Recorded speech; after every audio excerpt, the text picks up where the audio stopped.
Question number 1. Who is the last prophet of Islam? Jawab: Prophet Muhammad, peace be upon him. Question 2. What is the first pillar of Islam? Shahadat, declaration of faith. Question 3. How many times a day do Muslims pray?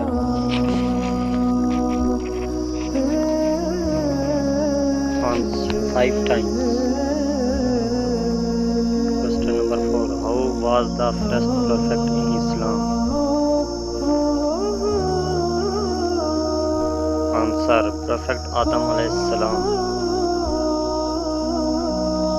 Question 5. In which month do Muslims fast? Answer: Ramzan Mubarak. Thank for